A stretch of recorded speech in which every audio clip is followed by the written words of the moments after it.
तरफ देखने को मिलता है। तो ये जो विधाता का ये जो कर्म है, ये विष के समान है, ये देखने में आता है, और अमृत बहुत कम केवल सुनने को मिलता है। तो इसलिए ये बहुत जो है क्या बोलते हैं कि कठिन है देखना।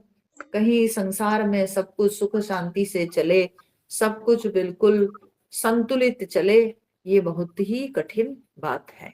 पर समस्या, संकट, गड़बड़ी ये सब जगह दिखाई पड़ती है, ये बहुत कॉमन चीज है। ठीक है, तो यही सुनैना जी समझाती है, और समझाते हुए जब इन सब के दुख को, माने दुख के भार कम करने की कोशिश करती है, उनके वचनों को सुन करके ये रानी सब कैसे बोलती है। ठीक है, अब गोस्वामी जी वर्णन करते हैं।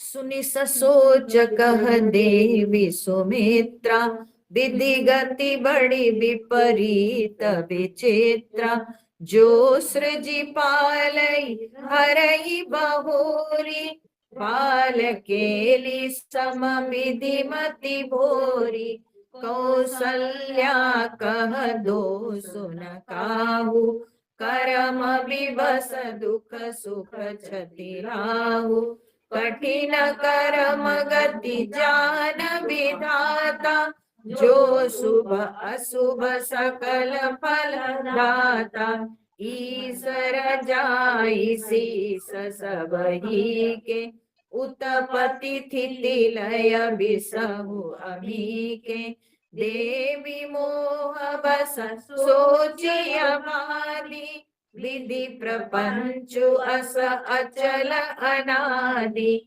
भूपति जियब मरब उर आनी, सोचिय सखिल की निज हित हानि, सिया मातु का सत्य सुबानी, सुकृति अवधि अवधपति रानी, लखनु रामु सी जाहु बना, भल परिणाम न पूछू, गहबरिया कह कौशिला, मोहि भरत कर सोचू। तो सुनी ससोच कह देवी सुमित्रा, ये सब सुनकर सुमित्रा जी बहुत ही शोक के साथ बोलने लगी, विधि गति बड़ी विपरीत विचित्रा। अब जब सुनैना जी समझाने लगी सारी रानियों को, तो तब इन रानियों में सुमित्रा जी बोली। माने कौशल्या जी तो शोक मग्न है, शोक में डूबी हुई है। कौशल्या जी पहले कुछ बोल नहीं रही है। कैकेयी कैसे बोले, क्योंकि कैकेयी के चलते ही ये सब कुछ हुआ है, तो इसलिए वो कैसे बोले। तो अब सुमित्रा जी बोल रही है, सुनैना जी की बात सुन करके सुमित्रा जी बोल रही है, बोलती है विधि गति बड़ी विपरीत विचित्रा, विधि की गति बहुत ही विचित्र है। ठीक है, सचमुच में यह बात को हम लोग भी अपने जीवन में हर क्षण महसूस करते होंगे, हर क्षण हमारे अनुभव में यह बात आती होगी कि हम कुछ प्लान करते हैं और घटता कुछ और है। हमारे मन में कुछ चलता है और भगवान के मन में कुछ और है। ठीक है, कुछ और घटने लग जाता है। तो ये समझना बड़ा कठिन है कि ये क्या होने वाला है, ये कहना बहुत ही कठिन है। आपके अनुसार सब कुछ चलेगा ऐसी बात नहीं है। चाहे आप अच्छा सोचो या कुटिल सोचो, जो भी सोचो, आपकी सोच के हिसाब से घटना घटेगी, आपकी सोच के हिसाब से सब कुछ चलेगा ऐसी बात नहीं है। विधाता को जो मंजूर है वही होता है।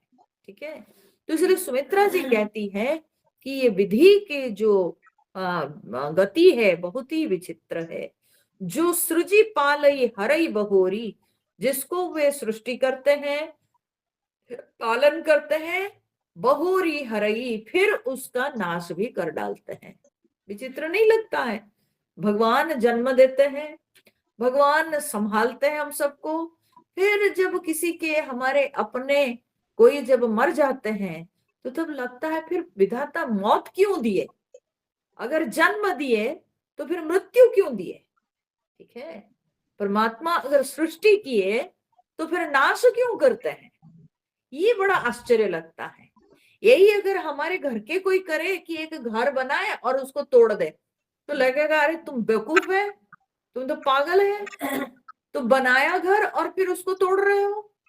कोई अगर एक मूर्ति बना के फिर तोड़ देता, अरे कितना बेवकूफ हो, दिन भर बैठ के एक मूर्ति तुम बनाया और अब फिर उसको तोड़ दे रहे हो।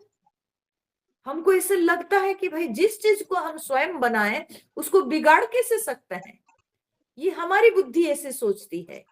और जब हम जगत में देखते हैं कि संसार में परमात्मा के आशीर्वाद से, ईश्वर की ही कृपा से किसी का जन्म होता है, ठीक है, और फिर कुछ दिन भगवान ही संभालते हैं, भाई उसकी आवश्यकताएं ये तो ईश्वर के आशीर्वाद से ही पूरी होती है।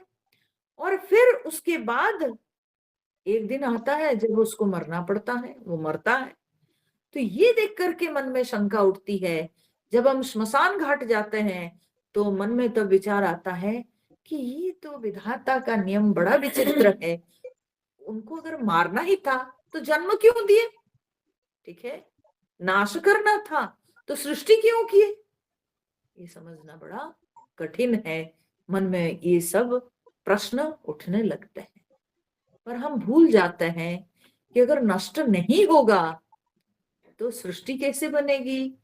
ठीक है, नष्ट नहीं होगा तो सृष्टि कैसे बनेगी?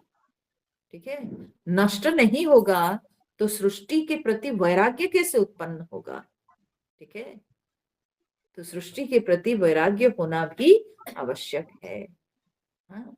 तो इसीलिए भगवान ने जीवों का निर्माण तो किया, लेकिन निर्माण करके फिर इन जीवों की सद्गति के लिए भगवान जानबूझ करके इनके अपनों की मृत्यु इनके सामने भगवान प्रस्तुत करते हैं। कि अपनों की मृत्यु जब हम देखते हैं, अपनों का बिछुड़ना जब हम देखते हैं, तो तब मन में वैराग्य उत्पन्न होता है, दृढ़ वैराग्य होता है कि कोई भी टिकाऊ नहीं, कितने भी किसी के साथ अपनापन क्यों ना हो, लेकिन एक ना एक दिन तो उसको जाना ही होता है। तो इसीलिए परमात्मा जो है सृष्टि में मृत्यु दिए हैं कि हम इस सृष्टि में रहते रहते, संबंध बांधते बांधते कहीं इस संबंध में चिपक कर हम परमात्मा को ना भूल जाएं। ठीक है, तो इसलिए हमारे स्मरण में परमात्मा आवे, भगवान हमारे स्मरण में आवे, इसलिए भगवान मृत्यु दिए हैं। ठीक है, तभी हम जब मृत्यु का सामना करते हैं तब भगवान की याद आती है कि हमारे हाथ में कुछ नहीं है। हम कितना भी किसी को खिलाते पिलाते, कितने भी दवाई, कितनी सेवा हम लोग करते हैं, लेकिन फिर भी जिसको जब जाना होता है वो जाना होता है।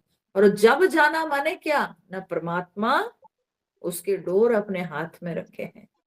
तो जब परमात्मा चाहते हैं, भगवान जब बुलाते हैं तो उसको जाना होता है, वो जाता है।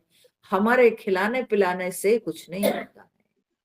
दुर्योधन के शरीर को लोहा जैसे कर दी थी गांधारी अपनी दृष्टि से, तो क्या दुर्योधन का नाश नहीं हुआ?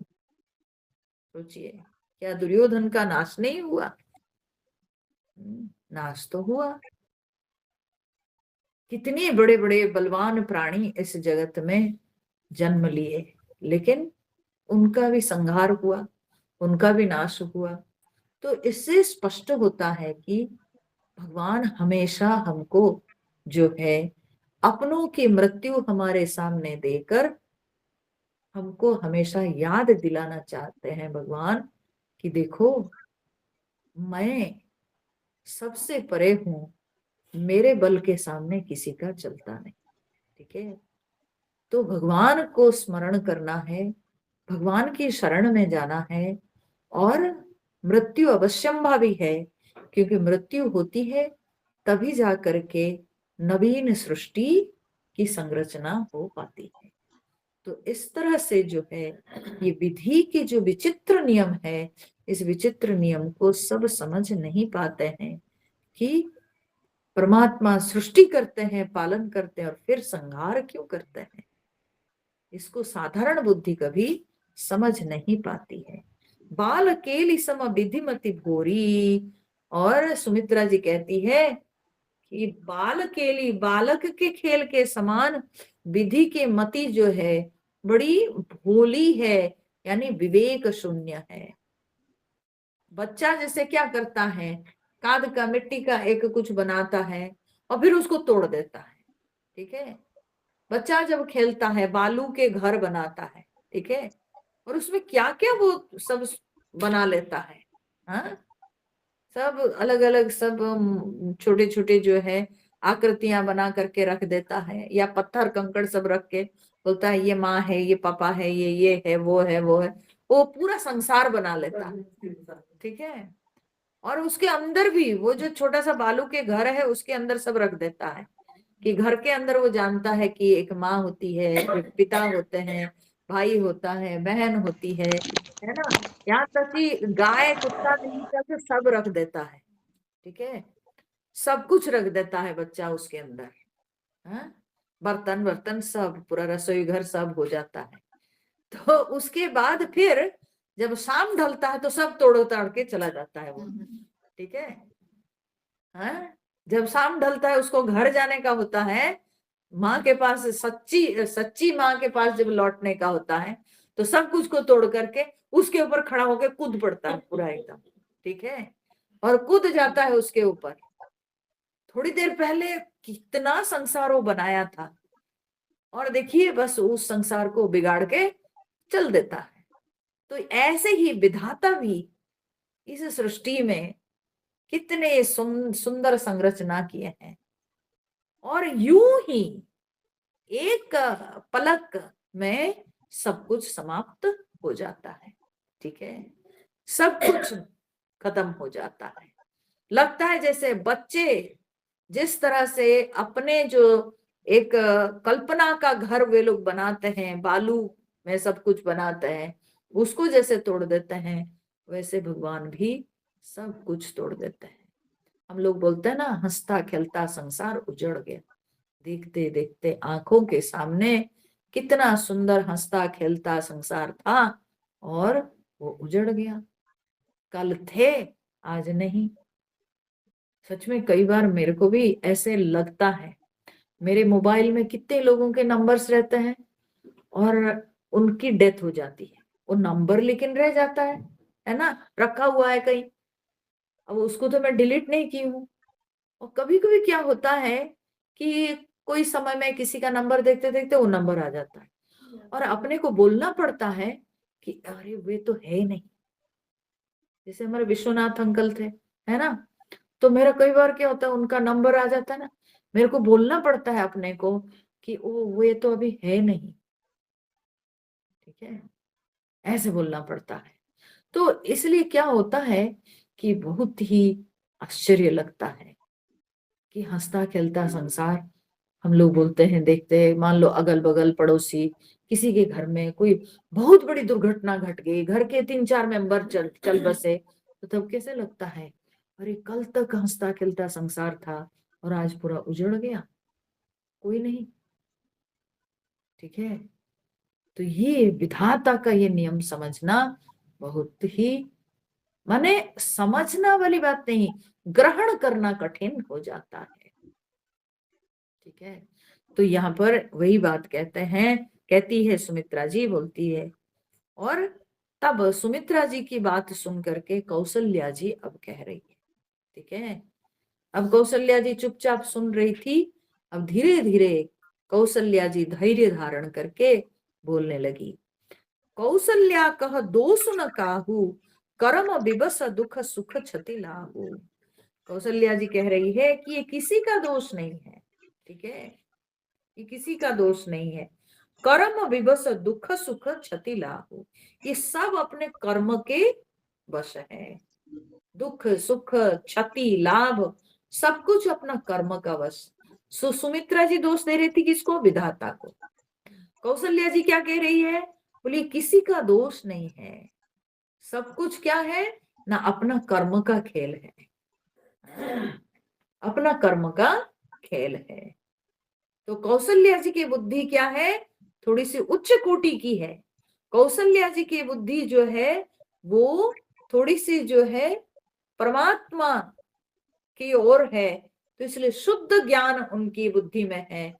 इस कारण से वो साफ साफ बात बताती है। वो कहती है कि ये किसी का दोष नहीं है, विधाता वही करते हैं। हमारे कर्म जैसा है, हमारे कर्म के अनुरूप ही हमको फल मिलता है, हमारे कर्म के अनुरूप ही हमको केवल विधाता फल देते हैं।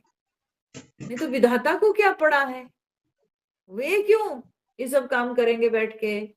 तो बोले कि सब हमारा कर्म का ही फल है, सब कर्म के वश है।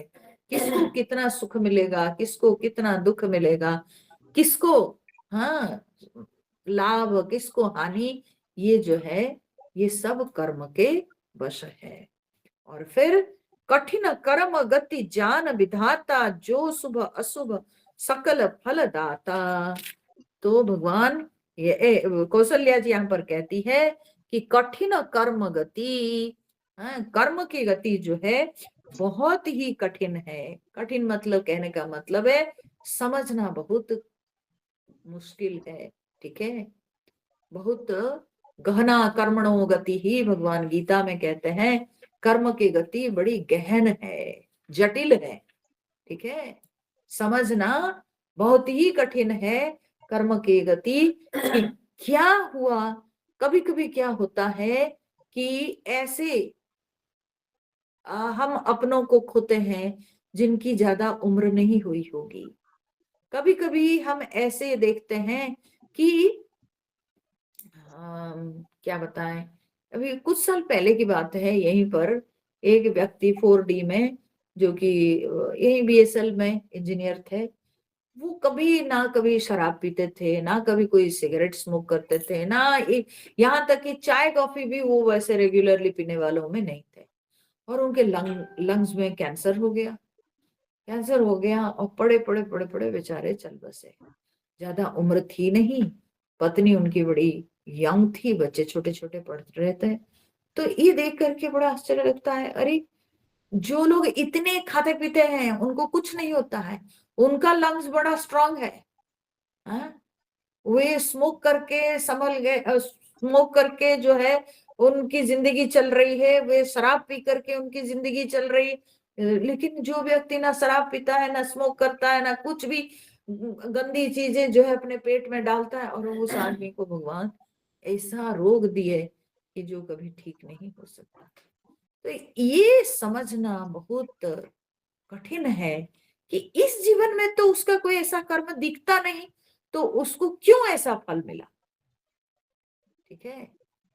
हमारी जो बुद्धि है, जो दिखता है उसी को लेके विचार कर सकती है, ठीक है। हमारी बुद्धि जो दृष्ट है उसी को लेके विचार कर सकती है, जो अदृष्ट है उसको तो वो देख नहीं पा रही, इसलिए विचार नहीं कर पाती है। तो इसीलिए हम लोग कंप्लेन करते हैं कि भगवान ऐसा दंड उसको क्यों दिया, इतना अच्छा आदमी था। लेकिन आप क्या जानेंगे कि वो पहले जन्म में क्या था, ठीक है। वो पिछले जन्मों में क्या कर्म किया था, आप क्या जानेंगे, ठीक है। तो इसीलिए ये बहुत कठिन हो जाता है समझना कि क्या कर्म वो किया कि उसको ऐसा फल मिला। ऐसा तो कोई कर्म इस जीवन में करते हुए दिखा नहीं, तो क्यों उसको ऐसा फल मिला। तो भगवान गीता में इसलिए कहते हैं गहना कर्मणो गति ही। अर्जुन, ये कर्म की गति बहुत ही गहन है, बहुत जटिल है, इसको सब लोग समझ नहीं सकते हैं, ठीक है। तो कौशल्या जी कहती है कठिन कर्म गति जान विधाता, इसको केवल विधाता ही जानते हैं। जो शुभ अशुभ सकल फल दाता, जो विधाता शुभ अशुभ सकल फल दाता, सारे फल प्रदान करने वाले वो विधाता ही जानते हैं। ये कर्म का फल क्या है, सबका कर्म का फल क्या है, उस उनके पास लेखा जोखा है, वही समझते हैं और कोई इसको समझ नहीं सकता है। ईस रजाई शीस सब ही के उत्पत्ति तिथि लय विषहु अमी के। ईश्वर की आज्ञा सभी के सिर पर है। माने भगवान के नियम से कोई बहिर्भूत नहीं है, नहीं हो सकता है। सबके माथे के ऊपर भगवान की आज्ञा है, भगवान का निर्देश है, भगवान का जो क्या है बल, वो सबके सिर के ऊपर रखा हुआ है। भगवान सबके ऊपर शासन कर रहे हैं, ठीक है। और कहते हैं उत्पत्ति स्थिति लय विषहु अमी के, बोले कि यहां तक कि उत्पत्ति स्थिति लय विष अमृत सबके ऊपर भगवान का नियम चलता है, ठीक है। सबके ऊपर ईश्वर का नियम है, सबके सिर पर भगवान की आज्ञा है। और देवी मोहवश सोचियवादी, बोलते हे देवी, कौशल्या जी समझा रही है सुनैना जी को, बोलते हे देवी आप जो है बेकार की सोच रही हैं या व्यर्थ सोच रही है, शोक कर रही हैं, मत शोक करो। कहने का अर्थ है कि महाराज जी के कर्म जैसा था, उनके कर्म के अनुसार वे फल भोगे और वे चल दिए।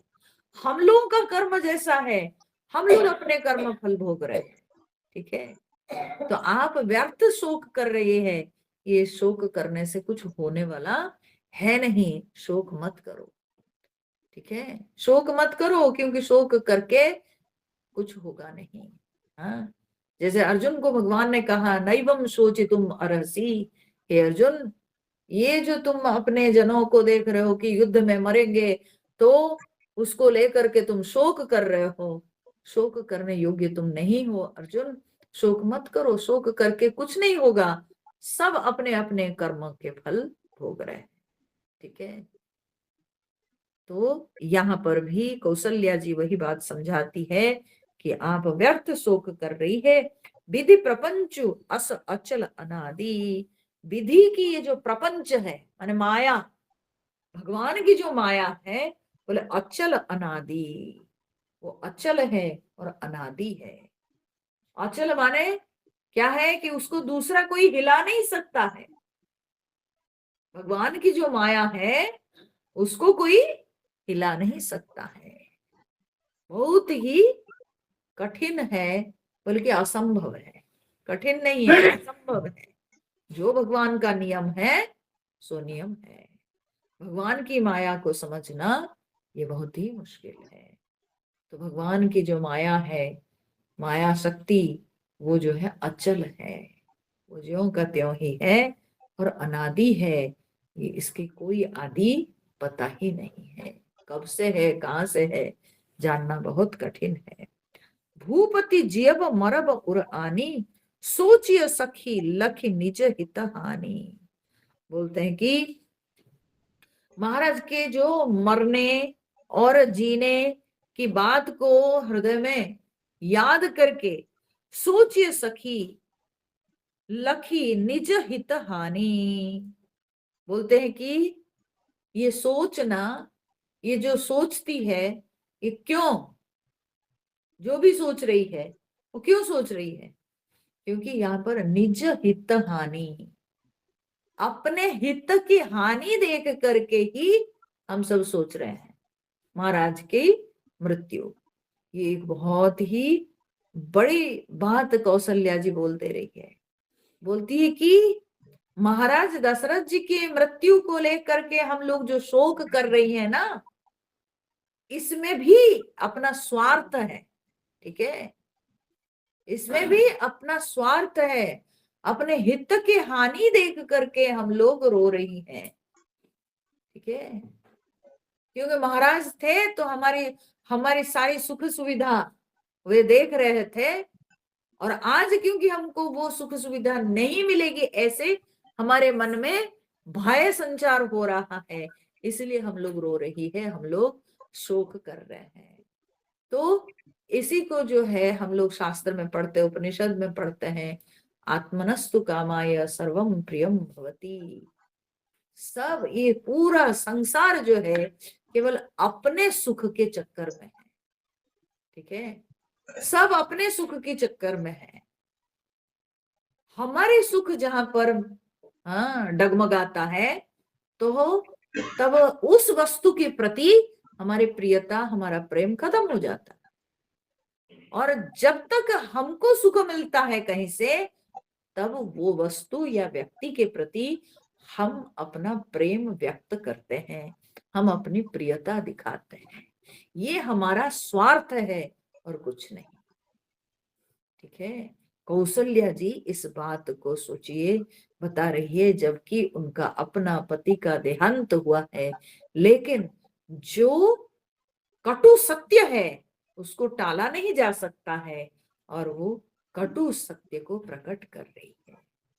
बोलती है कि आज अगर हम लोग रो रही हैं तो वो क्यों? क्योंकि हमारे हित के हानि देखकर हम लोग रो रहे हैं, ठीक है। हमारे हित की हानि हो रही है, शायद इसलिए हम लोग रो रही हैं, ठीक है। नहीं तो किसको किसके प्रति क्या पड़ा है। सब अपने अपने स्वार्थ देख के सब जो है एक दूसरे के साथ संबंध बना के रहते हैं, केवल अपना स्वार्थ देख के। यही संसार का नियम है।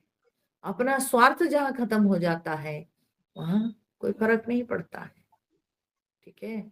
तो कौशल्या जी कहती है, सीय मातु कह सत्य सुबानी, सुकृति अवधि अवधपति रानी। बोलती है कि सीता जी की माता जो बोली है वो सच बोली है, सत्यवाणी आपने कही है। और नहीं, सीता जी की माँ कहती है, बोलती है कि हाँ, आप सत्य कह रही हैं, क्यों नहीं कहेंगे ऐसी बात, क्योंकि आप जो है सुकृति अवधि अवधपति रानी, आप पुण्यात्माओं की सीमा, अयोध्यापति दशरथ जी की जो रानी है, तो इसीलिए आप ऐसे नहीं कहेंगी तो कौन कहेगा, ठीक है ना। ये जो कटु सत्य को प्रकाश की कौशल्या जी कि जीवन में सब स्वार्थ के कारण ही एक दूसरे के साथ संबंध रखते हैं। माने देखिए, वो पत्नी है, पति के विषय को लेकर के वो बोलती है कि आज अगर हम लोग रो रही हैं कि केवल अपने स्वार्थ, अपने हित के हानि देख करके हम लोग रो रही हैं और कुछ नहीं, ठीक है। और यही जगत का कटु सत्य है। सब केवल अपने स्वार्थ के कारण ही दूसरों के संबंध में रहते हैं, दूसरों के प्रति प्रियता प्रकट करते हैं। तो ये जो बात इतनी है, क्या बोलते हैं, कटु सत्य को जब वो प्रकाश की, तब सुनैना जी कहती है, कैसे आप नहीं कहेंगी ये बात, क्योंकि आप दशरथ जी की पत्नी है, महारानी है, तो इसलिए आप नहीं कहेंगी ये बात तो कौन कहेगा। ऐसे महाराज के, ऐसे जिनके राम जी पुत्र हैं, तो ऐसे महाराज की आप पत्नी हैं, तो आप नहीं कहेंगी तो कौन कहेगी। लखन राम सिय जाहु बन, कौशल्या जी तब कहती है, बहुत दुख भरे हृदय से कहती है, लखन राम सिय जाहु बन, भल परिणाम न पोचू। और फिर वो कहती कि लक्ष्मण जी, श्री राम लक्ष्मण और सीता वे वन में जाएं, भल परिणाम न पोचू, तो बोलते इसका परिणाम तो अच्छा ही होगा, कभी बुरा नहीं होगा, ठीक है। कौशल्या जी देखिए क्या बोलती है, बोलती कि राम लक्ष्मण और सीता ये वन में जाएं, इसका परिणाम अच्छा ही तो होगा, बुरा नहीं होगा। गहबरी यहाँ कह कौशिला, मोहि भरत कर सोचू। बहुत गदगद हृदय से वो कह रही है, बहुत दुखित होकर वो कह रही है ये बात को कि राम लक्ष्मण सीता वन में जाएंगे, इसका परिणाम अच्छा ही होगा, बुरा नहीं होगा। लेकिन मुझे चिंता भरत की पड़ी है। ये लोग वन में जाएंगे, सब भला होगा इनके साथ, इसमें कोई संदेह नहीं। क्यों? क्योंकि राम जी जब वन में आ रहे थे, वनवास जब उनको मिला, वे माँ को समझा के आ रहे थे ना, तो उन्होंने क्या कहा था उस समय? बोले, माँ मेरे लिए तो ये बहुत ही भाग्य की बात है, क्योंकि मैं वन में जाके मुनि ऋषियों की सेवा करूंगा और मुनि ऋषियों का उपदेश मुझे प्राप्त होगा। तो ये तो बड़े भाग्य से ऐसा मिलता है। ठीक है, पिता के वचन को पालन करना, मुनि ऋषियों की सेवा करना, ये तो बड़े भाग्य से मिलता है। तो इसलिए वही बात को याद करती है कौशल्या माता, उस बात को समझती है, इसलिए कहती है कि इसका परिणाम तो अच्छा होगा। ठीक है, इसका परिणाम अच्छा होगा, राम को ऋषियों की सेवा करने का मौका मिलेगा और इन लोगों को मुनि ऋषियों का उपदेश प्राप्त होगा। ठीक है, और वन में कई सारे राक्षसों का भी नाश होगा। लेकिन वो बात जितना उनके मन में नहीं, उनके मन में यह है कि इन सबको उपदेश मिलेगा, मुनि ऋषियों की सेवा प्राप्त होगा, और पिता के सत्य को पालन जो पुत्र करेगा तो उसका तो भला ही होगा ना, पिता के आशीर्वाद भी तो प्राप्त होगा। स्वर्ग में रह करके भी दशरथ जी आशीर्वाद देंगे तो भला होगा। पर वो कहती है मुझे उनकी चिंता नहीं है, मेरी चिंता भरत को लेकर है। ठीक है, मेरी चिंता भरत को लेकर है। ईस प्रसाद असीस तुम्हारी, सुत सुत वधु देव सरी बारी। तब कौशल्या जी कहती है कि ईश्वर के आशीर्वाद और आपके आशीर्वाद से मेरे पुत्र और पुत्र वधुएं, ठीक है, मेरे सारे पुत्रों और पुत्र वधुएं, ये सब के सब गंगा जी के जल के समान पवित्र है। ठीक है, मैंने चारों पुत्रों को मन में लेकर वो बोलती है, बोलते मेरे सारे पुत्रों और पुत्र वधुएं ये सब के सब गंगा जल के समान पवित्र है, मेरे कोई पुत्र में कोई खोट नहीं है। वो केवल मेरा बेटा राम नहीं है, बल्कि चारों पुत्रों का जो स्वभाव है सबके सब बड़े पवित्र हैं, बड़े शुद्ध हैं, और चारों पुत्र वधुएं भी वैसे ही गंगा जल के समान पवित्र हैं, इसमें कोई डाउट नहीं। वो क्लियरली बात को बता देती है। राम सपथ मैं कीन न काऊ, सो करी कहूं सखी सती भाऊ। कहती है कि आज तक मैंने कभी राम की शपथ नहीं खाई, पर आज मैं राम की शपथ खाकर हे सखी मैं बता रही हूँ। ठीक है, राम जी बड़े प्रिय थे, है ना, कौशल्या जी को बड़े प्रिय थे। तो इसलिए कौशल्या जी कभी, अब देखो ये एक साधारण बात है, मैं बता दे रही हूँ, ये जो स्त्रियां होती है ना, ये बातों बातों में शपथ ले खाती है। ठीक है, अपने बात को सच साबित करने के लिए ये बातों बातों में शपथ लेती है। लेकिन शपथ लेगी तो किस किस की शपथ लेगी? शपथ वो ले लेगी भाई, मेरे मेरे पति के शपथ खा के कहती हूँ, ठीक है, मेरी माँ के शपथ खाती हूँ, पिता के शपथ, लेकिन पुत्र के शपथ हम नहीं खाएगी। ठीक है, पुत्र के शपथ जो है जल्दी कोई माँ नहीं खाती है। तो इसलिए कौशल्या जी वही बात, कौशल्या जी भी एक स्त्री के स्वभाव व्यक्त करते हुए कहती है कि आज तक मैं राम की शपथ कभी नहीं खाई, लेकिन आज मैं राम की शपथ खाकर कहती हूँ, और सो करी कहूं सखी सत्य भाऊ। तो बोलते हैं कि आज जो है मैं सत्य भाव से मैं कह रही हूँ। ठीक है, जो भी मैं कह रही हूँ राम की शपथ खा करके सत्य भाव से मैं कह रही हूँ। क्या?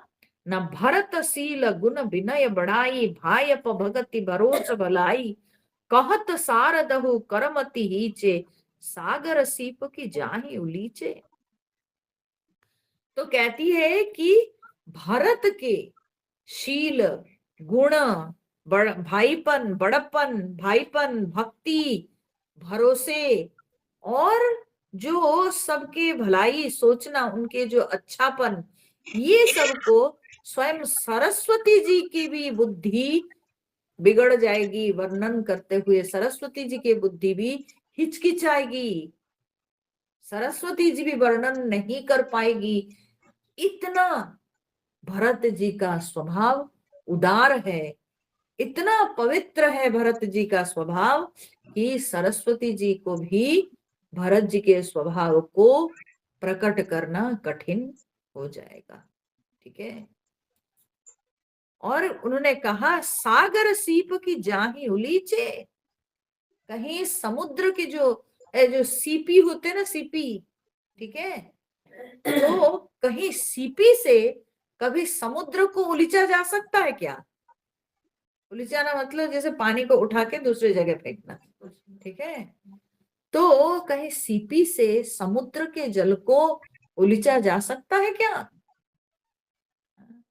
अर्थात वो कहना चाहती है कि मैं भी जब सरस्वती जी की बुद्धि हिचकिचाएगी तो मेरी बुद्धि तो बहुत ही साधारण है, तो मैं कैसे भरत के गुण का, मैं कैसे भरत के उदार कीर्ति को वर्णन कर सकती हूँ। ठीक है। तो भरत जी जैसे, भरत जी का जो हृदय है वो बहुत ही गंभीर है, बहुत ही गंभीर है और बहुत ही पवित्र है, बहुत ही उदार है, उसको शब्द में नहीं व्याख्या कर सकते हैं। ठीक है। ध्यान देना एक बात इस सब को सुनते हुए कि कौशल्या जी अपने पुत्र के बारे में एक शब्द भी नहीं बोली है। यही महात्मा का लक्षण है, यही महात्मा का परिचय है। ठीक है। कौन महात्मा, इसका परिचय कैसे मिलेगा? इसका परिचय मिलता है ऐसे कि जब वो अपने बारे में कम बोलता है, बल्कि नहीं बोलता है अपने बारे में, और दूसरों के बारे में, दूसरों के बारे में माने दूसरों के भलाई, दूसरों की प्रशंसा, ठीक है, दूसरों के गुणगान वो अधिक करता है। ठीक है। यही महात्मा का लक्षण है। तो कौशल्या जी जो है वो वैसे ही बहुत ही उनकी महिमा है, बहुत उनके अंदर शुद्धता है। इस कारण से वे अपनी बातों में बिल्कुल अपने पुत्र पुत्र वधू की महिमा नहीं गाई है। अपने मुंह से वो अपने बेटे का गुणगान नहीं की है, बल्कि वो भरत जी के गुणगान कर रही है। ठीक है। तो कहती है कि कैसे भरत के गुणगान किया जा सकता है, और वो कहती है मैं शपथ खा के कहती हूँ, कोई मेरे को माने मेरी इन बातों पर किसी को कोई संदेह नहीं होना चाहिए। स्थिति अभी बड़ी गंभीर है, आप सोच लीजिए, इसमें बहुत सारी बातें आती है। कोई सुनकर के ही सोचेगा कि अब तो इसका बेटा नहीं है, हाँ ये भरत के गुणगान क्यों नहीं करेगी, क्योंकि भरत राजा बनेगा। ठीक है। तो अभी अभी वो बोली थी क्या कि सब स्वार्थ बस ही दुनिया में सब, तो कोई सुन के ये भी कह सकता है ना कि ये भी अपने स्वार्थ के लिए, देखो स्वार्थ की बात आ गई ना, कौशल्या अपने स्वार्थ देखकर भरत के गुणगान कर रही है। इसीलिए वो कहती है कि मैं कभी राम की शपथ खाई नहीं, लेकिन आज मैं राम की शपथ खाकर सत्य भाव से मैं कह रही हूं, जो भी कहती हूँ मेरे मन में कोई छल प्रपंच नहीं, कोई कपट नहीं, मैं जो कह रही हूं वो सच बात है कि भरत के स्वभाव ऐसा है, भरत के अंदर जितने अच्छाई है उसको माँ सरस्वती भी वर्णन नहीं कर सकती है। तो मैं तो बहुत ही साधारण हूं, तो मेरी बुद्धि सीपी के बराबर है, तो सीपी से सागर को कभी सुखाया नहीं जा सकता है, वैसे ही मैं कभी भरत की उदार कीर्ति को वर्णन नहीं कर सकती। जानू सदा भरत कुल दीपा, बार बार मोही कहे महीपा। बोलते मैं जानता हूं भरत जो है वो कुल का दीपक है। ठीक है। और इस बात को बार बार महाराज जब थे वे मेरे को कहते थे इस बात को। अब देखो माता पिता बच्चों को बचपन से देखते हैं, वो समझ जाते हैं कौन क्या है ना। ये चारों भाई तो लगभग एक ही समय में सब आए हैं, है ना, जन्म लिए, इनमें तो बहुत ज्यादा समय का अंतर नहीं। और इन चारों भाइयों को बड़े होते हुए इन तीन माताओं ने बहुत अच्छी तरह से देखा। तो इसलिए कौशल्या जी कह रही है कि मुझे तो पता ही था, और बार बार महाराज भी जब थे वे भी इस बात को बोलते थे। ठीक है, भरत कुल का दीपक है। और कसे कनकु मनी पारिखी पाए पुरुष परीखी ही समय सुहाए। बोलते सोने की परख कैसे होती है, सोने का परीक्षण कैसे होता है, जब कसौटी पर उसको कसाया जाता है। ठीक है, तो इसीलिए बोलते हैं कि कसौटी पर सोने की परख होती है।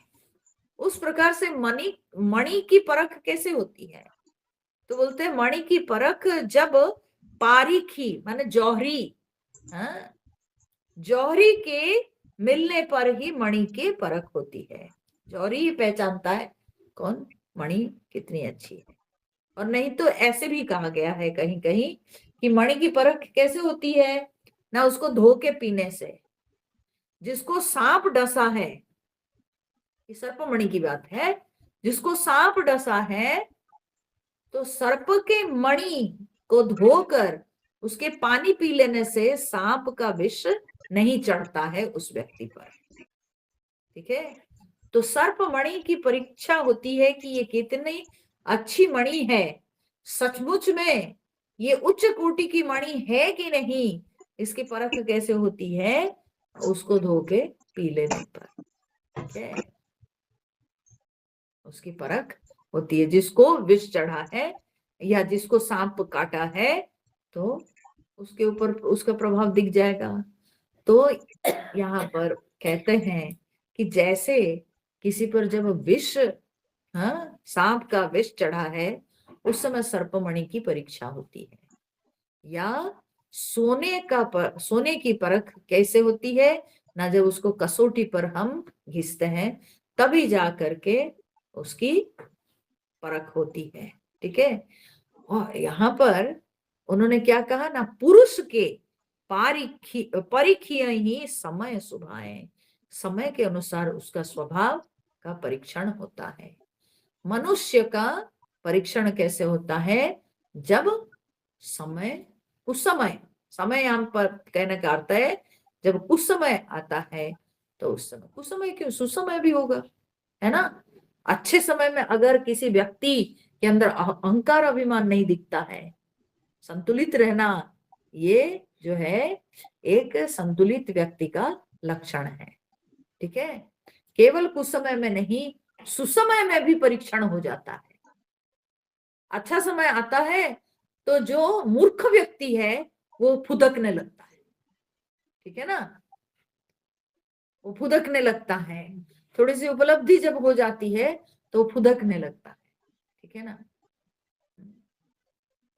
उसको जब कुछ मिल जाता है तो तब वो क्या है ना, वो सोचता है, सोचने लगता है, ओ बाप रे बाप, सीना तान के वो चलता है कि मेरे पास क्या नहीं है। ठीक है, लेकिन उसको क्या पता उसके पीछे भगवान का क्या कठोर नियम है। ठीक है, तो कहाँ भगवान फंसाएंगे कुछ मालूम नहीं। तो क्या होता है, समय पर ही मनुष्य का परीक्षण होता है। उस समय में अपने आप को संतुलित रखना, सुसमय में भी अहंकार अभिमान रहित होकर दूसरों के साथ व्यवहार करना, ये जो है व्यक्ति का परीक्षण है। इस तरह से व्यक्ति का परीक्षा है। सो इसलिए गोस्वामी जी, मैं ऐसे सोच रही थी बैठ के, उन्होंने लिखा कि समय के अनुसार व्यक्ति के स्वभाव का परीक्षण होता है। मैंने कहा उन्होंने को थोड़ा जोड़ क्यों नहीं दिया, कुछ समय में व्यक्ति का परीक्षण। तब मेरे को विचार आया, मैंने कहा नहीं नहीं नहीं नहीं, उनके ऊपर डाउट करने से पहले अपनी बुद्धि में थोड़ा विचार और आगे कर लो, बढ़ा लो। बोले क्यों, कुसमय सुसमय में भी तो व्यक्ति का परीक्षण होता है। हाँ? जब हमारा समय अच्छा आ जाता है तो हम कैसे बनते हैं, दूसरों के साथ कैसे बर्ताव करते हैं, कैसी हमारी बातचीत होती है, हमारी भावना कैसी होती है, हम क्या अपने आप को सोचते हैं, ये जरा हम अपने आप से पूछ लें, है ना।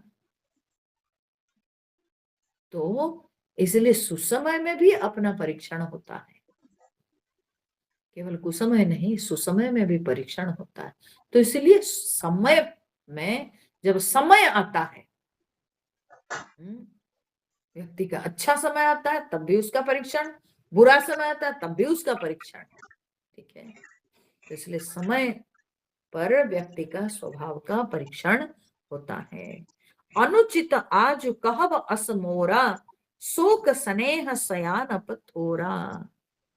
तो कहते हैं किंतु आज मेरे लिए कहना ये अनुचित है, ठीक है।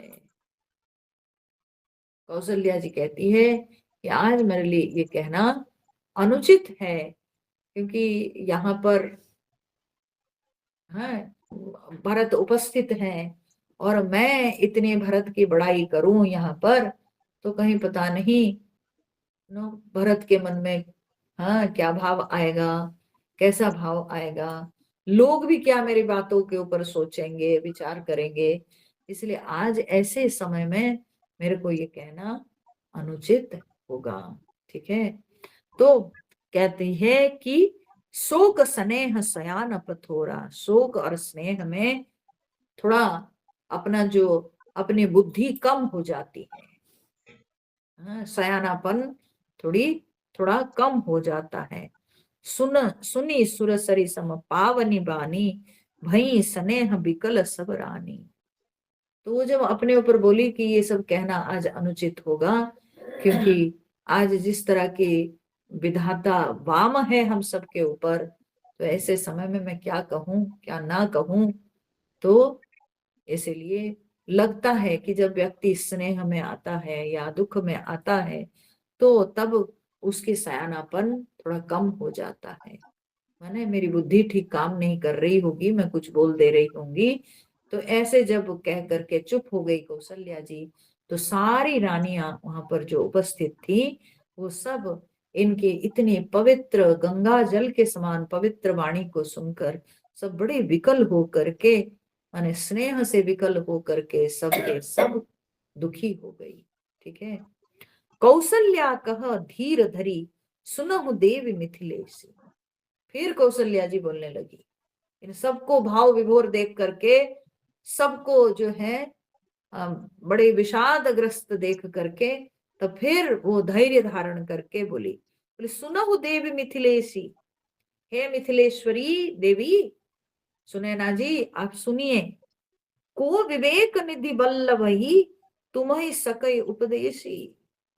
आप तो ज्ञान के भंडार जनक जी की पत्नी है, ठीक है, आपको कौन उपदेश दे सकता है, मतलब मेरी बातों को आप अन्यथा नहीं लेंगी।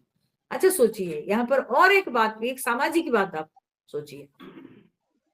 सामाजिक बात क्या है, वो तो पुत्र की जननी है, उनको इतना जो है डरने की क्या बात थी, या उनको इतने जो है विनम्र होने की क्या जरूरत थी, सीना तान के बोलती जो बोलना है कि नहीं। लेकिन देखिए कितनी विनम्रता है कौशल्या जी में, वो कहती है कि आपको कौन उपदेश दे सकता है, आप तो स्वयं जो है ज्ञान के भंडार जनक जी की महारानी है, तो आपको कौन उपदेश दे सकती है। इसलिए मैं आपको उपदेश नहीं दे रही हूं, मैं केवल अपना अनुभव व्यक्त कर रही हूं, ठीक है, यही उसका अर्थ निकलता है। रानी राय सन अवसर पाई, अब अपनी भांति कहब समुझाई। बोलते हैं रानी मौका अवसर पाई, मौका पाकर आप राजा को, अब देखिए मुद्दे पे आई कौशल्या जी, अभी मुद्दे की बात कर रही है। यहाँ तक तो जो है वो विधि की बात कर रही थी, अब असली मुद्दे की बात वो कर रही है, जो वो शुरुआत में बोल रही थी कि मुझे भारत को लेकर चिंता हो रही है, ठीक है। उनके मन में जो भरत को लेकर चिंता है, वो कैसे अपनी चिंता को कम करना चाहती है या चिंता दूर करना चाहती है, वो मुद्दे की बात वो कर रही है। ठीक है, तो कहती है कि हे रानी, कभी समय देखकर, अच्छा समय देखकर, अवसर उपाई, ठीक है, समय देखकर रायसन राजा को, महाराज जनक जी को अपनी भांति कहब समझाई। बोले अपनी ओर से जो है आप क्या करिएगा ना, उनको बताइएगा, सब समझा के बताइएगा। क्या बताइएगा? रखी अही लखनऊ भरतु गव नहीं बना। तो कहते हैं कहिएगा कि लक्ष्मण को घर रख लिया जाए और भरत को वन में जाने दिया जाए। देख रहे हो, सुन रहे हो, कौशल्या जी कह रही है। लेकिन कैकेयी के अगर पुराने रूख रहता तो अभी कैकेयी तो वहां उनको तो नोच लेती। लेकिन हाँ, सारे मेरे खेल को बिगाड़ रही हो तुम। क्या बोल रही हो? क्या बोल रही हो? मैं इतने प्लान करके यहाँ तक पहुंची हूँ और तुम मेरे सारे खेल बिगाड़ रही हो। लेकिन अब कैकेयी सुधर चुकी है, ठीक है ना। तो इसलिए कैकेयी ये सब सुन करके कुछ नहीं कहती है और कौशल्या जी भरत जी के भला सोचकर कह रही है। ठीक है, भरत जी को लेकर के उनके हृदय में बहुत जो है उनको भार महसूस हो रहा है। भरत जी की स्थिति को देखकर, भरत जी की जो दयनीय अवस्था है, राम जी के बिना भरत जी की जो दयनीय अवस्था है, उसको देखकर अब वो साफ साफ ये बात को बता रही है। वो बोलती है कि हे रानी, आप कभी समय देख करके समझा करके अपनी ओर से आप बोलिएगा। ठीक है, क्या बोलिएगा? ना रखिया ही लखनऊ भरत तो गवन ही बना। लक्ष्मण को घर में रखकर भरत को वन में जाने दिया जाए, है ना, राम जी के साथ। जो यह मत माने महिप मन। और यदि यह राय राजा के मन को ठीक लग जाए तो ठीक है, नहीं ठीक लगे तो कोई बात नहीं। मैं अपने मन की बात बोल रही हूँ, जो मुझे सही लग रहा है मैं आपको सुना रही हूँ। आप थोड़ा जनक जी को ये बात कभी समय देख करके बोलिएगा। ठीक है, तो क्या होगा ना, जनक जी समझाएंगे लक्ष्मण को। ठीक है, जनक जी फिर लक्ष्मण को समझा के घर आने के लिए सलाह देंगे और भरत को राम जी के साथ रहने देंगे। तो भला जतनु करब सुविचारी, मोरे सोचु भरत कर भारी। तो बोलते तो भली भांति खूब समझ कर विचार करके ऐसा यत्न करें। ठीक है, जो मैं कह रही हूं उसके ऊपर बहुत भली भांति विचार करके, महाराज उसके ऊपर बहुत विचार करें, अपने भी विचार लगाएंगे, विचार करके वे ऐसे यत्न करें। और मोरे सोचु भरत कर भारी, बोलते मुझे भरत को लेके बहुत सोच है, बहुत जो है भरत को लेके चिंता है। क्यों? देखिए लक्ष्मण जी के साथ क्या है, लक्ष्मण जी को तो अगर लक्ष्मण को घर में रहने दिया जाए तो लक्ष्मण जी के लिए एक ही दुख होगा। वो दुख क्या है? राम जी का वियोग। लेकिन भरत के लिए क्या है? दो दो दुख है, अपयश और राम का वियोग। तो इसीलिए यहाँ पर कौशल्या जी कहती है कि वो अपयश दूर हो जाएगा, उनके ऊपर जो अपयश है वो भी दूर हो जाएगा जब वो राम जी के साथ रहेंगे वन में और उनकी सेवा करेंगे, वो अपयश भी दूर हो जाएगा। और दूसरा क्या है, ये अपयश का जो दुख है ये दुख उनका दूर हो जाएगा और राम जी के वियोग का दुख भी दूर हो जाएगा। तो लक्ष्मण को तो एक दुख है पर भरत को तो दो दो दुख का भार है। तो इसलिए भरत को लेकर के मेरे मन में बहुत चिंता है। तो इसीलिए कहते हैं गूढ़ स्नेह भरत मन माही, रहे नीक मोहि लागत नाही। बोलते हैं भरत के मन में राम जी के प्रति गूढ़ प्रेम है, गूढ़ प्रेम है। गूढ़ प्रेम मतलब कहने का अर्थ क्या है? देखिए लक्ष्मण जी तो व्यक्त कर देते हैं, उनको क्या होता है, अगर राम जी के विपरीत कुछ होता है वो प्रकट कर देते हैं। ठीक है, जो भी राम जी के विपरीत गया मैं मार दूंगा, मैं काट दूंगा, हाँ, मैं हटा दूंगा। आप घरों में भी आप देखोगे ना, कुछ बच्चे होते हैं वो जल्दी रो पड़ेंगे, वे जो है मांग लेंगे, वो रो धो के अपना सब वे दिखा देंगे, तो माताओं को लगता है मेरा ये बच्चा जो है बड़ा बड़ा, बड़ा, बड़ा रोता है। लेकिन घर का एक बच्चा होगा जो रोता नहीं होगा, ठीक है ना, वो रोता नहीं होगा, रोता नहीं होगा। इसलिए कभी कभी जो है माँ को समझने में देर लग जाती है, उस बच्चे को समझने में माता पिता को बड़ी देर लग जाती है, क्योंकि वो बच्चा वो प्रकट में कभी कुछ मांगता नहीं। मैं इस बात को जो है ना बहुत दृढ़ता के साथ मैं बोलना चाहूंगी, क्योंकि घरों में इस चीज को लेकर के कई बार जो है बच्चों के मन में दुख रह जाता है। ठीक है, कई बार क्या होता है माता पिता की ओर से कहीं ना कहीं थोड़ी सी त्रुटि हो जाती है, क्योंकि जो बच्चा रो चिल्ला करके मांग लेता है उसके लिए माता पिता तुरंत तैयार हो जाते हैं। और माता पिता को क्या होता है ना, आकर्षण होता है। जो बच्चा रो धो के बहुत ये करता है ना, झंझट करता है, उसके प्रति एक आकर्षण बन जाता है, क्योंकि उसका बचपना, उसकी चपलता वो माता पिता को आकर्षित करती है। ठीक है ना, वो माता पिता के मन को बहुत आकर्षित करती है। और उससे क्या होता है, वो बच्चा जो मांगता जो बोलता उसको माता पिता दे देते, बस हो गया। लेकिन जो बच्चा कभी रोता नहीं या बोलता नहीं, क्यों नहीं रोता? देखिए एक बात समझिए कि उनके गूढ़ प्रेम को देखिए, वो इसलिए नहीं रोता है क्योंकि उसको लगता है मेरा भाई या मेरी बहन तो रो रही है, वो ऑलरेडी माता पिता को ट्रबल में डाल रही है या डाल रहा है, तो मैं रो के फिर और क्यों माता पिता को ट्रबल में डालूं। इसलिए वो रोता नहीं, बोलता नहीं, वो अपने दुख को पी जाता है, वो कभी अपने दुख को प्रकट नहीं करता है, और माता पिता भी कभी उसकी ओर ध्यान नहीं देते। क्यों? क्योंकि तुमने तो कभी बोला नहीं। हाँ, माता पिता क्या बोलते हैं, तुमने तो कभी कहा नहीं, तुमने तो कभी बोला नहीं, तुमने तो कभी मांगा नहीं।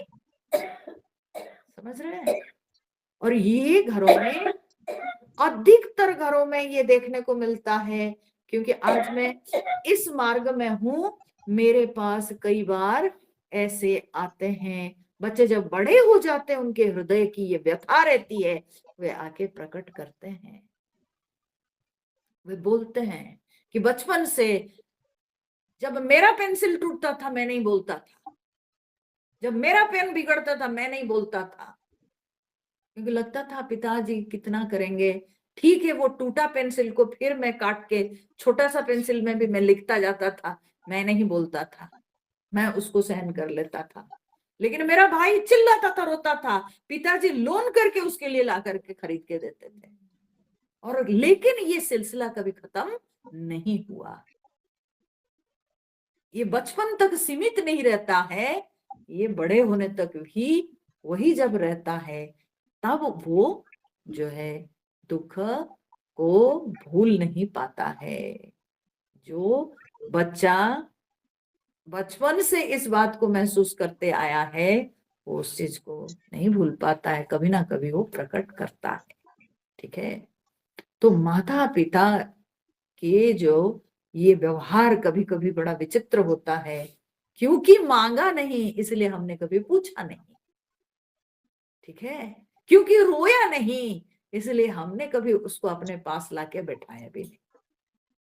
जो रोया उसको हरदम गोद में बिठा लिए, जो रोया उसको जो है हमेशा पेट के पास माँ सुला देती, अरे वो रोता है ना, ठीक है तुम दूर में सो जाओ, तुम थोड़ा उधर सो जाओ, चलेगा, दिस इज फैक्ट। ठीक है, ये बिटर फैक्ट ऑफ लाइफ, लेकिन कभी उसको भी तो पास में बिठा करके कभी उसके भी तो ये कुछ सोचो। हाँ, वो क्या चाहता है उसको भी तो देखो। ठीक है, इन चीजों को मैं इतनी गहराई से देखती हूँ और समझती हूँ। और इसलिए आजकल के जो न्यू पेरेंट्स हैं, मैं ऐसे जब बच्चों में देखती हूँ, उनके एक बच्चा बड़ा सरल है, बहुत ही चुपचाप है, एक बच्चा जो बड़ा चंचल है, मैं बोलती हूँ सुनो, चंचल बच्चे की जितनी मांग है, जो चुपचाप बच्चे उतने भी उसको समझो, उसको भी वैसे ही करना। ये गलती मत करना कि बड़े होकर के उसके हृदय की व्यथा जो है वो रह जाए और वो घाव जैसे ही रह जाता है, वो बाद में याद करता है और जो है रोता है। ठीक है, तो इसलिए ऐसे गलती नहीं करना है कि जो बच्चा शांत है, जो बच्चा सरल है,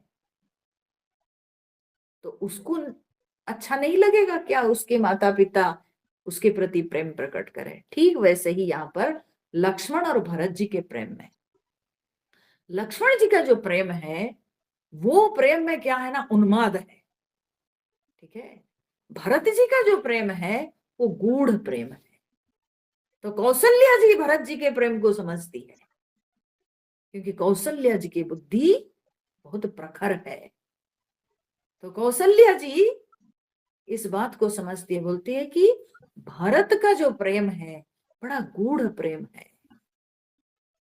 भरत के प्रेम को सब लोग समझ नहीं सकते हैं। ठीक है,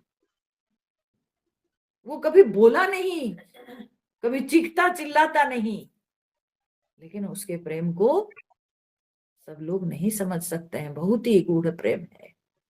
आज जब उसके हाथ से बात निकल गई तब वो जाके रो के बोल रहा है सबके समक्ष, अपने प्रेम दिखा रहा है, नहीं तो आज तक वो कभी व्यक्त नहीं करता है।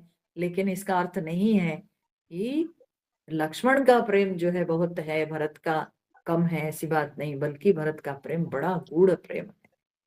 तो मुझे रहे नीक मोहि लागत नाही, बोलते इसीलिए मुझे अच्छा नहीं लगता है कि भरत राम जी से अलग रहें, राम के वियोग में रहें, ये मुझे पता नहीं अच्छा नहीं लगता है।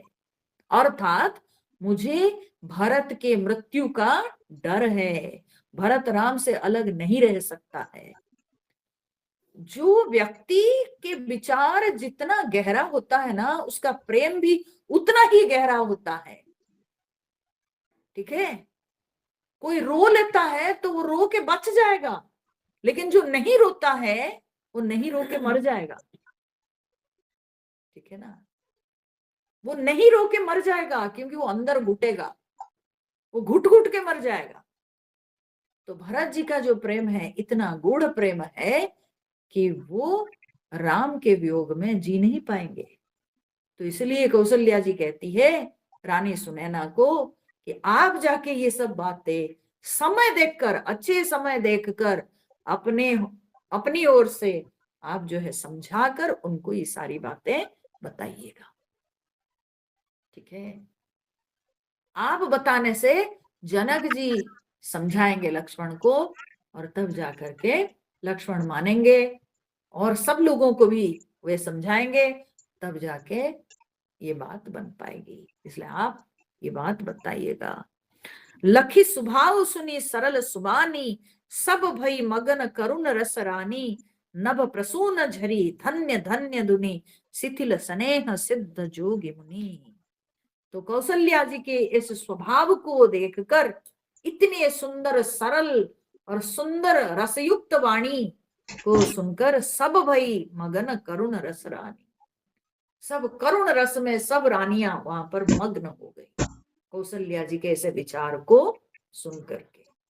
कितनी शुद्ध विचार, कितने शुद्ध विचार। अच्छा, उन्होंने एक बार ये नहीं कहा कि सुनैना जी जनक जी को जाके बोलिएगा राम जी को समझा करके राम को अभी वन से लौटा के ले आएंगे, उन्होंने यह नहीं कहा। वे दूसरे दोनों रानियों के बेटों के बारे में सोची।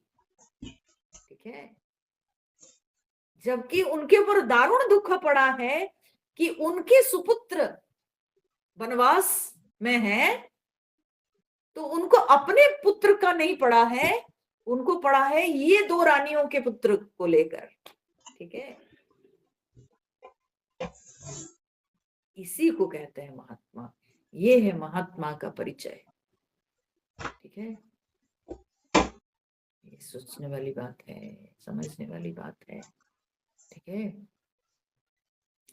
तो ये ऐसी है कि जब मेरे को याद आ रही है भागवत में नंद बाबा जो है वे जब कर देने के लिए आए हुए थे, कर देना पड़ता था ना टाइम टू टाइम कंस को आके कर, तो रास्ते में वसुदेव जी मिले। ठीक है, रास्ते में वसुदेव जी मिले, जब कर दे के लौट रहे थे तो वसुदेव जी मिले। तो वसुदेव जी मिले तो वसुदेव जी को तो पता है मेरा बेटा को मैं छोड़ रखा हूं उनके वहां, लेकिन वे अपने दुख व्यक्त नहीं कर रहे हैं। वे नंद बाबा से पूछ रहे हैं सब कुशल मंगल है ना, कोई तकलीफ नहीं है ना।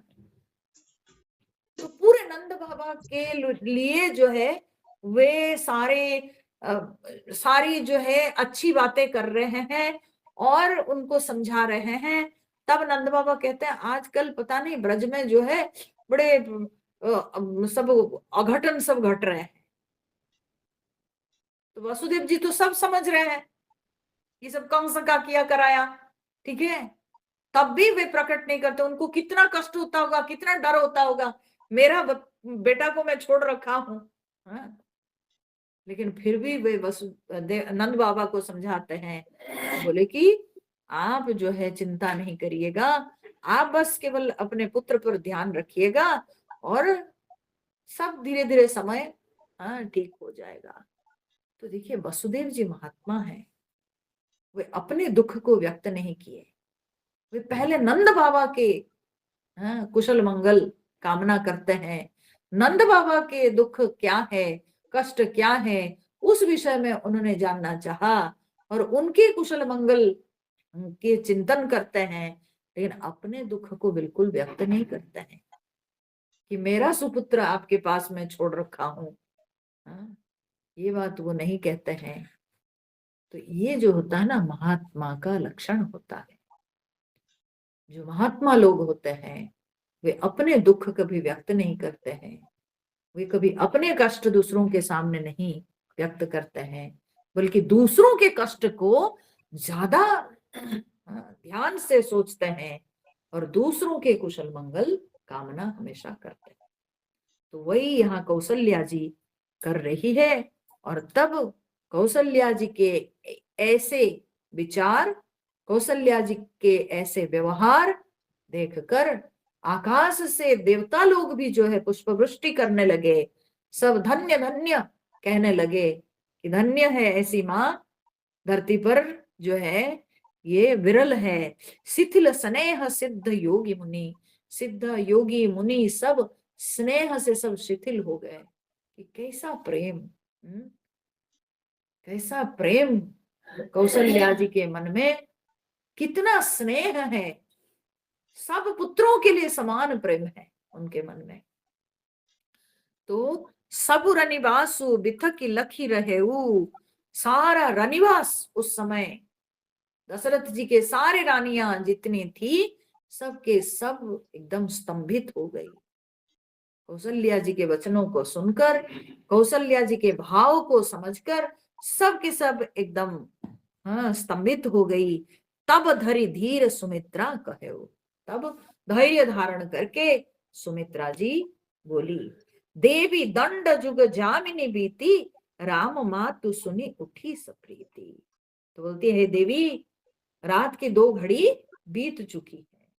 ठीक है, रात की 2 घड़ी बीत चुकी है, संध्या समय से लेकर 2 घड़ी बीत चुकी है।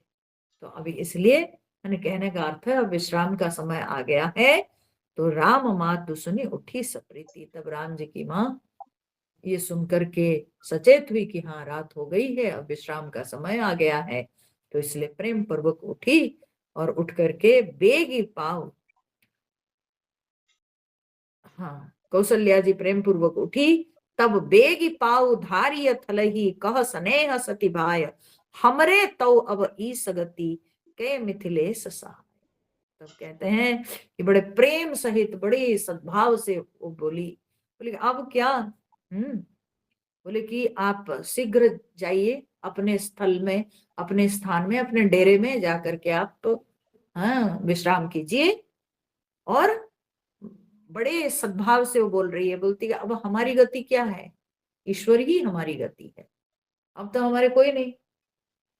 इतनी बात देखिए, केवल अगर कहा जाए तो वो अपने जो सोची अभी जाकर के इतने सारे बातें करने के पश्चात कहती है अब हमारा गति, हमारी गति क्या है? ईश्वरी हमारी गति, माने मेरे ना पुत्र रहे ना पति रहे। समझ रहे हैं कितने सूक्ष्मता के साथ संत लोग जब अपने कष्ट की बात भी व्यक्त करते हैं ना, वो सूक्ष्म शब्दों में कहते हैं, वो उसको इतना ज्यादा जो है ना बढ़ा चढ़ा के नहीं बोलते हैं। ये भी जो है सीखने की बात है। दूसरों के दुख को बहुत ही बड़ा समझते हैं, लेकिन अपने दुख को बहुत ही कम शब्दों में बोलते हैं। तो अब तो ईश्वर ही हमारी गति है। क्यों? क्योंकि हमारे तो पति चल बसे और पुत्र वनवास, तो इसलिए के मिथिलेश सहाय, नहीं तो मिथिलेश जनक जी ही हमारे सहाय है। ठीक है, आप ही रहे और कौन हमारे, और कौन रहे? कोई नहीं। ठीक है, तो इस तरह से वो कहते हुए चुप हो गई। हाँ? लख स्नेह सुनि बचन विनीता, जनक प्रिया गह पाय पुनीता। कौशल्या जी के ऐसे प्रेम को देखकर तब जनक जी की पत्नी सुनैना जी वो उनके पैर पकड़ ली। ठीक है, उनके पैर पकड़ ली, और ऐसे भी बड़ी है। हाँ? तो उनके पवित्र पैर को, चरण को पकड़कर बोली, देवी उचित असी विनय तुम्हारी। बोलती है देवी आपकी जो विनम्रता है ये आपको शोभा देती है, ये उचित ही है। दशरथ घरिणी राम महतारी, क्योंकि आप दशरथ जी की पत्नी हैं, राम जी की माता हैं, इसलिए आप ऐसे नहीं कहेंगी तो कौन कहेगा? ठीक है, आप राम जी को धारण की है गर्भ में, और आप जो है दशरथ जी की पत्नी हैं, तो आप नहीं कहेंगे तो और कौन कहेगा?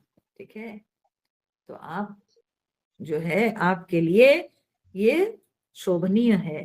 प्रभु अपने नीच आद रही, अग्नि धूम गिरी सिर तीनों धरही।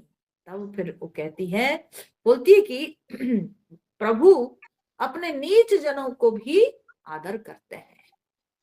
ठीक है, भगवान भी अपने नीच जनों को आदर करते हैं। जैसे कि उन्होंने दिया कि अग्नि धुआं को धारण करती है। ठीक है, जैसे कि पहाड़ के सिर पर जो है घास उगते हैं, उसको पहाड़ धारण करता है। ठीक है, पहाड़ के सिर पर घास उगता है, पहाड़, अग्नि में धुआं है तो अग्नि उसको धारण करती है। तो भगवान भी नीच जनों को धारण करते हैं, नीच जनों की रक्षा करते हैं, नीच जनों का आदर करते हैं। सेवकु राउ करम मन बानी, बोलते हैं वैसे ही राजा जनक जी वे कर्म से, मन से, वाणी से सदा सेवक हैं आपके। ठीक है, वे सदा सेवक हैं। जब भगवान अपने नीच जनों का धारण करते हैं तो जनक जी तो सदा आपके सेवक हैं। कर्म से, मन से, वाणी से सदा सहाय महेश भवानी, और हमेशा शंकर जी और पार्वती जी हमेशा सहायक हैं आपका, तो चिंता मत करिए। ठीक है, हमेशा जनक जी आपके सेवक हैं, और ऐसे शंकर जी, पार्वती जी आपके सहायक हैं। ठीक है, रौरे अंग जोग जग को है, दीप सहायक दिनकर सोहे।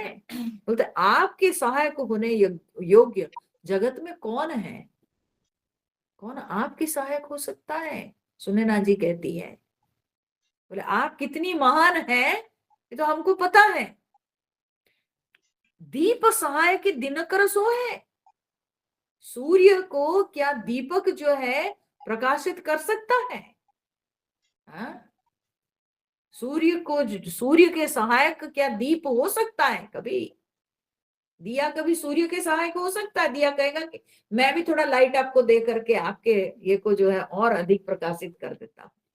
ऐसा हो सकता है क्या? नहीं हो सकता है। क्यों? राम जाय बनो करी सुर काजू, अचल अवधपुर करी हई राजू। रामचंद्र जी वन में जाकर के देवताओं के कार्य करके, देखिए सुनैना जी अब सत्य बोल रही है, क्योंकि अभी और कोई खास लोग है नहीं, रात के समय हो चुका है, इसलिए वो याद कर देती है इनको, थोड़ी सी बात बोल करके बोलती है कि राम जी वन में जाकर के देवताओं के कार्य करके, अरे वे तो देव कार्य करने के लिए अवतार लेके आए हैं, तो स्वयं विष्णु आपके पुत्र रूप में आए हैं, तो कौन आपकी सहायक हो सकता है बाबा? जिनके पुत्र स्वयं है परमात्मा है, तो उनका सहायक कौन? उनके सहायक की क्या जरूरत किसी को होना? ठीक है। और वे जो वनवास गए हुए हैं, ये तो देवता के कार्य करने के लिए गए हैं वनवास। तो सुनैना जी बात को समझती है, तो क्योंकि जनक जी की पत्नी जो है, यानी जनक जी की पत्नी है, तो इसलिए जनक जी उनको समझा दिए हैं अपने ज्ञान से। तो कहती है अचल अवधपुर करी नहीं राजू, और फिर बाद में वनवास समाप्त करके आकर के अचल राज्य करेंगे। और ये बात अमर नाग नर राम बाहुबल सुख वसी हई अपने अपने थल, बोलते कि देवता नाग मनुष्य सब रामचंद्र जी के भुजाओं के बल पर ही अपने अपने लोकों में सुख से रह रहे हैं। ठीक है। तो मत सोचिए कि वे वनवास गए, वो वनवास से भी रह के आपका भला करेंगे, क्योंकि उन्हीं के बाहुबल से सब लोगों में सब प्राणी सुख से रह रहे हैं। यह सब जाग बलिक कही राखा, देव न होई मुधा मुनि भाषा। तो कहां से सुनैना जी इतनी सब बात जानी? तो बोलते ये सब याज्ञवल्क्य ऋषि ने हमको कहा है, ये सब पहले से कह रखे हैं हमको। ठीक है। तो और हे देवी कौशल्या जी, गुरु के वचन, ऋषि के वचन कभी अन्यथा नहीं होता। ठीक है। तो याज्ञवल्क्य जी कौन थे? जनक जी के गुरु थे। ठीक है।